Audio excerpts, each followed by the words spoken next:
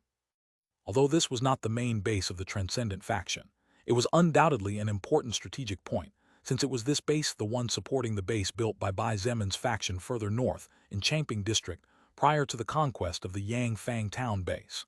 A base which was the faction's first defense against the marine race and the forces of the enemies in the north. In addition, the base of Yangfang Town was where the most destructive weapon of the entire faction was located. This weapon was none other than the great battleship, whose technology surpassed that of the current Earth by a large margin, and it would probably take at least 4 or 5 centuries of past technological evolution to be able to build something similar. The Sky Destroyer was no longer at ground level as before but was hidden underground.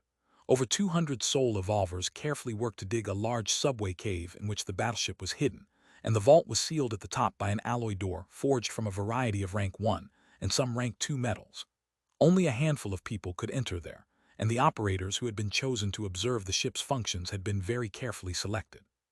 The number of operators numbered only 12, all of them soul evolvers above level 25 with classes which made it easy for them to operate all kinds of means of transport, or turn them into something similar to geniuses when it came to computers. This was a normal day for the operators. Noon had just passed, and the team had just had their lunch while they chatted amongst themselves and paid occasional attention to the Sky Destroyer system. In reality, they didn't have to do much and the pay was surprisingly high, so they treasured the position and trust the higher-ups were giving them. The group of 12 were chatting quietly when a slight light on the large front screen flashed on the lower left side. This is Bai Zemin addressing to the Sky Destroyer. I repeat, this is Bai Zemin addressing to the Sky Destroyer. For a few seconds, the room fell silent. After taking a few seconds to look at the small green dot on the lower left of the screen, the 12 looked at each other, and all could see the pupils of their companions trembling fiercely. One of them practically jumped on the command console and pressed a digital button while shouting in a trembling voice. El leader! El leader! Leader Bai! It's the leader! Quickly report to the second leader Shangyuan. Is this really the real leader? Of course it's him. Zicheng District. Shangyuan Bingzhu was preparing to send Evangeline and Wu Yijin to the north of China. She had just finished a brief but important meeting regarding what was happening in the north of their territory, when her attention was suddenly drawn to the small military radio on her waist. Thanks to many modifications made by soul evolvers with technology-type classes, military radios now had a range incomparable to the past. Although the use of soul stones was required to power the device, Thanks to the Sky Destroyer acting as a central antenna, they only needed to use unclassified soul stones or First Order at worst. She picked up the radio and spoke in a cold voice. "It's Shangyuan Bingzu." "L Leader 2nd Shangyuan. This is Lin Shaoyan, leader of the team of operators in charge of supervising the warship under the name Sky Destroyer." Shangyuan Bingzu's expression changed when she heard the mention of the Sky Destroyer and slowly asked, "Did something happen to the ship?" The Sky Destroyer was one of the biggest trump cards of the entire Transcendent faction, not only because of its terrifying destructive and defensive power, but also because of the many functions the battleship had. To say that the Sky Destroyer was the reason why all the bases of the different districts, cities, and prefectures could communicate with each other was all thanks to the Sky Destroyer was not an exaggeration at all. Shangyuan Bingzu definitely could not let anything bad happen to the battleship, not after having already failed to keep the people close to Bai Zemin alive. Even if Zhangde was a powerful soul evolver, Shangyuan Bingzu should have remembered that no one's life was on their pockets in this world. "And no, it's not the ship, but it's the leader." "Leader?" Shangyuan Bingzu repeated. The sudden change of subject perplexed her, and for an instant her brain didn't process what was going on. That's right, it's the founder leader. Mr. Bai Zemin just contacted us and informed us that he is flying from the United States to China." Lin Shaoyan's voice trembled with excitement as he exclaimed those words. Shangyuan Bingzu's pupils trembled fiercely, and the indifferent expression on her face turned to shock in a single second as she held the radio in her right hand and stared into nothingness after falling down in a daze. Had it not been for the fact that she was alone at this moment, she would definitely have scared anyone nearby. However, it was highly improbable that she would care. "Second Leader, is everything all right?" Lin Shaoyan asked upon receiving no response for several seconds. Lin Shaoyan, Shangyuan Bingzu clenched her teeth tightly and made a pause as her voice began to tremble. After several deep breaths, she carefully said, "Bai Zemin, which base is he heading to?" "Leader Bai is on his way directly towards here," Lin Shaoyan replied respectfully. "He said to report this to you and that he hopes to be able to meet with the following people." Shangyuan Bingzu listened to Lin Shaoyan naming several people as her heart pounded, and after cutting off the communication, she couldn't help but lean back against the wall as she looked up at the sky with a relieved expression on her face. She gently closed her beautiful blue eyes, and 2 crystalline lines of tears slid silently down her fairy-like face as her lips murmured in a whisper, "Welcome home."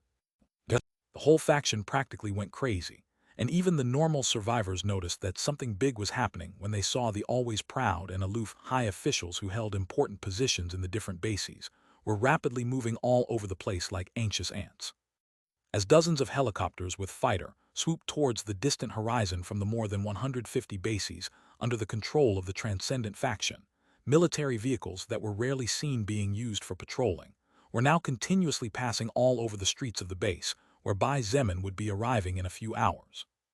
As helicopter after helicopter flew through the sky and landed at the military base before several armored vehicles guarded by soul evolvers set off towards the tallest building located in the center of the establishment, the clueless survivors naturally began to get a little uneasy and whispered among themselves as they pointed at the passing vehicles. Even then, none of them was scared to the point of going crazy. There had been several zombie attacks in the past, and the number of times the mutant beasts attacked during the previous months was not small, but even so the base always stood as firm as Mount Talai. This made the survivors begin to trust more and more in the troops and the government, and now very rarely did chaotic situations arise. Not to mention that everyone knew in their hearts that the punishment for rebellion was life imprisonment at best and death at worst. At the Bai family house, Yi Linger, Meng Qi, and Bai Delan looked in confusion at the number of helicopters and planes arriving at the base. "Dad, do you know what's occurring?" Meng Qi asked in confusion. Her beautiful face was radiant as always, but in her eyes one could see fatigue both mentally and physically. Not only Meng Qi, but Yi Linger was the same or even worse, with dark circles under her eyes, getting more pronounced every day. It had been almost half a year since Bai Zemin disappeared without a trace or any words left behind, and although they knew he was alive thanks to those who were linked to his soul, it was impossible not to worry and be afraid as a family. Every day that passed was a living hell for them. Bai Delan shook his head at his daughter's question. "No, it seems to be orders from very high up, but we were asked to stay at home. Even I was not informed of anything of this." Bai Delan was tremendously confused. Although he did not boast about it, it was unquestionable that he was the father of the highest authority in the entire faction, right? He could not understand why he was being denied information about what seemed to be such a big movement, and even received an explicit call from Shangyuan Bingzu requesting him and family to stay at home. Yilinga shook her head and turned around to return into the house as she said in a tired voice, "No matter what is happening, if we have more time to spend as a family, then it's good for us." Backslash backslash backslash. Back in the Artemis-class helicopter, Bai Zemin sighed in relief, and without worrying about his appearance, he plopped down on the back of the couch. After a short communication with the operators of the Sky Destroyer, Bai Zemin learned that, although they had indeed been attacked with nuclear missiles repeatedly, a secret technology that disconnected and shut down any nuclear-powered device caused those missiles to become a pile of scrap metal in mid-flight. "Are you sure you don't want to inform your family of your return?" inquired Angelo with a slight smile before adding, "I learned Chinese during high school. I'm glad your family is safe and sound, from the bottom of my heart." Thank you," Bai Zemin nodded. He continued, "I need first to do something with my eyes before I meet my family, or at least think what to tell them about it." It was he who had asked Lin Shaoyan to tell Shangyuan Bingzu for her to see to it that his family did not learn anything yet. This was because Bai Zemin wanted to meet with his family in private and not in a meeting room, and he also needed some time to calm his heart and chaotic thoughts. "Speaking of your eyes," Eleonora interrupted, and as she stared at him she couldn't help but ask curiously, "What's with that eye color of yours? Even the sclera has turned red and you look like you have no pupils at all. When I first saw you I thought you were a genuine demon." "These eyes," Bai Zemin looked out the window and said in a low voice, "these eyes are the eyes of vengeance." It was at that moment that Eleonora managed to see a little more of what was in his head, and her face turned pale. She realized that the man in front of her might soon become a genuine demon. Rather than feeling fear, however, she couldn't help but get hit by the sadness he felt. Backslash backslash backslash backslash backslash backslash backslash. Really thank you very much to all those who send gifts to the novel and support with valuable golden tickets. I hope we can all keep it up. 3. Chapter 912, Meeting Again After Half a Year. Approximately 17 hours later. Although the flight speed of the Artemis-class helicopter was amazing and incomparable to any other helicopter built on the pre-apocalyptic Earth, the size of the world had almost quadrupled, so flying from the eastern United States, across the Atlantic Ocean, Europe, and about 3 or 4 other small countries to China naturally required a lot of time. Yes, as strange as it may sound to you, the distance between the US and China is shorter through the Atlantic. You can search info about it at will. The trip was not particularly smooth either, as during the course of the flight, there were several flying mutant beasts that attacked the Artemis-class helicopter, and among them were herds of first-order beasts led by some second-order ones, and there was even a big third-order flaming bird that flew close to the helicopter before deciding to retreat after it sensed the terrifying auras in the interior. It was near dawn, and the base lights were illuminated in some of the richer areas, while the poorer ones could only use things like kerosene, as although all the bases had some high-tech power generators, the faction could not afford to waste soul stones on existences that did not contribute anything positive to their survival. The fact that they were still being well fed could be considered the ultimate kindness that in times of crisis would be shown to them. "Oh, so this is a Chinese base." Dylan looked out the helicopter window and exclaimed, "This will be a good time for tourism, won't it? Ha ha ha, I've never been to any other country besides the United States, or at least that I remember." Eleonora looked sideways at him and said casually, "Dylan, we're not here for sightseeing." Dylan glanced sideways at the small, white-haired, sickly-looking girl sitting on the opposite couch before scratching his head and settling back into his own place. I know. Eleonora snorted. She looked at Kali silently. She had tried to engage her in conversation several times, but the girl not only didn't respond to her at all, but literally ignored her existence despite Eleonora speaking in Chinese. In the cockpit, Bai Zemin sat in the co-pilot's seat, and it wasn't long when a signal from the ground reached the helicopter. Base addressing to the unknown assault helicopter, identify yourself within the next 15 seconds or you will be shot down. Repeat, identify yourself within the next 15 seconds or you will be shot down. Angelo looked at Bai Zemin with a smile and said in a joking tone, "If you don't want to be greeted by your people with fireworks, you better respond." Bai Zemin pressed one of the buttons and said in a deep voice, From the assault helicopter to base, this is Bai Zemin. Do not fire. Leader, the other person's voice paused for a moment before he requested in a respectful voice, name confirmed. Code word needed, please. Anyone could use Bai Zemin's name to enter the base, as it was impossible for each and every soldier or operator to know his voice and appearance. Therefore, for this kind of situation, they had prepared some words that no more than 10 people in the entire faction knew. Bai Zemin glanced sideways at Angelo before calmly saying, Lilith. After a few seconds of silence, the same man's voice was back, but this time it sounded much more respectful and enthusiastic. Identity confirmed. Welcome back, Leader Bai.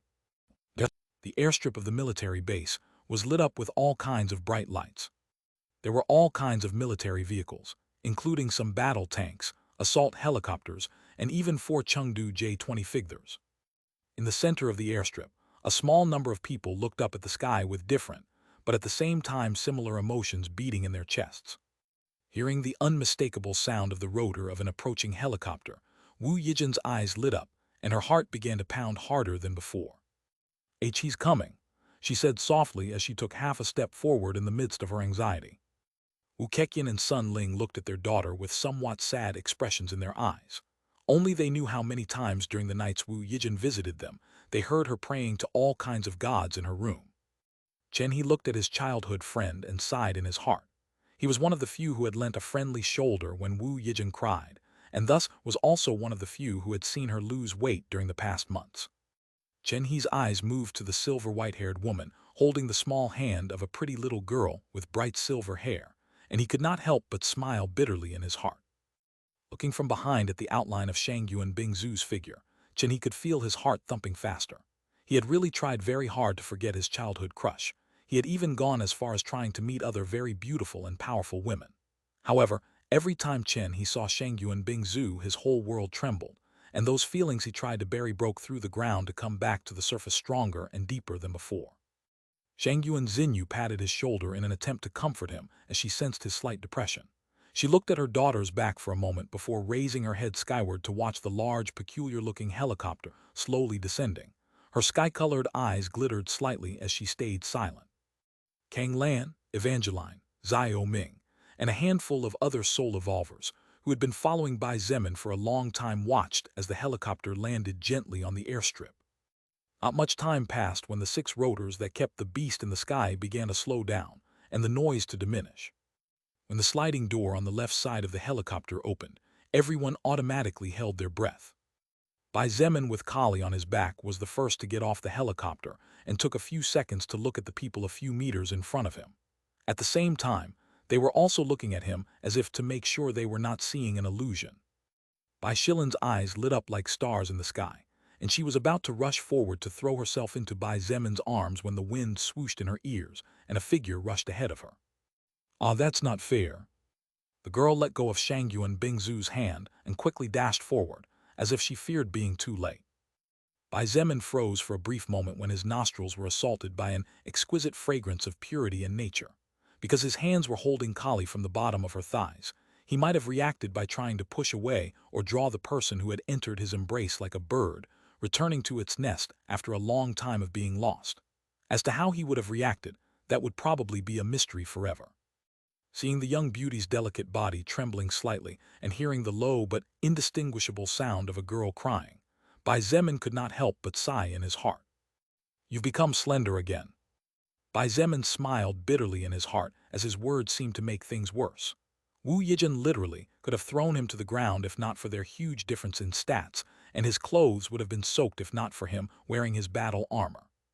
A moment later, another person slipped in on Bai Zemin's right side and hugged him. Bai Zemin looked in amazement at the little girl, who raised her head to look at him with bright eyes and a beautiful smile. Are you Shilin?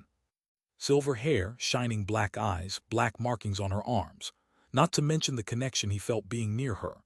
This girl was definitely Bai Shilin, there was no doubt about it. However, Bai Zemin was certain that the last time he had seen Bai Shilin, a little less than half a year ago, she was no different than a 2-3-year-old girl. How had she jumped from 2-3 years old to 8-9 years old in appearance? Bai Zemin felt that his head was too small to process it all. Father. Bai Shilin smiled sweetly and said with impossible-to-hide joy, Shilin has grown this big now. Shilin has been a really good girl. Shilin has leveled up and killed the bad villains.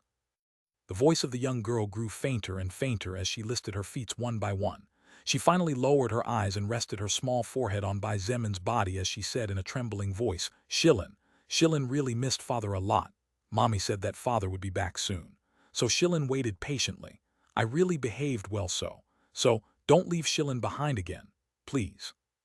Hearing Bai Shilin's low sobbing and pleading voice, Bai Zemin felt as if his heart was being cut to pieces, and a pained expression crossed his face as he looked at the contrast between hair as black as night and hair as silver as moonlight.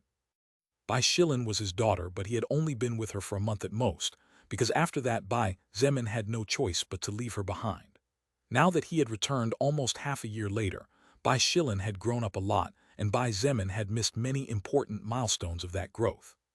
While he was being overwhelmed by diverse emotions that turned his mood into an even bigger mess than it already was, Bai Zemin raised his head when he heard a series of footsteps approaching.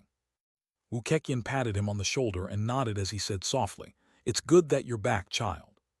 Sun Ling gently stroked her daughter's hair and said with a charming smile, You'd better make it up to my little girl for all the suffering she went through, little brother Zemin. Yijin really had a hard time during this time because of your absence. Wu Yijin didn't bother to say anything against her mother's words and didn't even care how embarrassing it might be. She simply refused to move away and continued to cling to Bai Zemin as she was afraid for her heart at this moment. I'm sure our leader will definitely take his responsibility as a man. Bai Zemin looked at Shangyuan Bingzu's mother, whose petite body made her look like Shangyuan Bingzu's little sister instead of her mother. This woman's charm was even higher than Sun Ling's, even though her body definitely did not own the same curves, and her class was not related to charm. Shangyuan Xinyu smiled gratefully as she slowly said, Thank you for that time, Bai Zemin. I will be eternally grateful to you. Bai Zemin shook his head and said under his breath, There's nothing to be thankful for. I was just keeping my promise. Just keeping your promise? Shangyuan Xinyu closed her eyes gently and smiled slightly before taking a step to the side. This was the first time the two of them had a chance to talk, and despite Shangyuan Xinyu having many things she wanted to tell Bai Zemin, she knew this was not the best time for it. Xiao Ming stepped forward and gave a military greeting. Leader Bai, I'm glad you are well. Bai Zemin looked at this man who was previously not much different from a bandit, but was extremely loyal to him to the point of being willing to die for his sake. Xiao Ming had changed a lot during this time, and although he still had a certain air of rakishness around him, he had grown into a true top warrior. Except for Kang Lan and Evangeline, who stood back as if waiting for something, Bai Zemin exchanged brief words with the few people who were close enough to him to be allowed to be in this place, and at that moment, Chen He stepped forward and looked at Bai Zemin for a few seconds. The expression on his face was indifferent, but he finally smiled and clenched his fist. He gently pounded his chest and said with sincerity, It's a relief that you're back. All of us have been waiting for your return. Like Wu Yijin's grandfather, Chen He's family would have been doomed had it not been for the relationship he had with Bai Zemin and his very high position in the faction. Looking back and remembering those days when he disagreed with Bai Zemin's actions, Chen He realized how much he had grown as a man and how wise he had been by listening to his subconscious. Ironies of life. Chen He had expected the help of his family during the initial days of the apocalypse, but in the end, it turned out that he became the backup of his family. Because thanks to him, they were still alive and could live luxuriously. All thanks to him betting on the right leader, a leader with no track record but a brilliant one. Finally, Bai Zemin's eyes fell on the only person left. Even though she had been the one who had reacted the most calmly among all those present, and despite the indifference in her expression, those two beautiful blue eyes that shone like precious jewels looked at him with more intensity than anyone else. Shangyuan Bingzu used her big eyes to look into the red eyes of the man younger than herself, a few steps ahead of her, and although she had not been by his side for almost half a year, she seemed to be able to understand how much hardship he had gone through while he was away from home. His face had not changed much, however, and even though he could not absorb more soul power by now, Shangyuan Bingzu noticed that he had become more handsome. This was because the Bai Zemin in front of her had matured a lot, and somehow the aura around him was now far more charming to the point where he looked like a completely different person. It was as if she was looking at someone who had lived for thousands of years and gone through countless heavens and hells.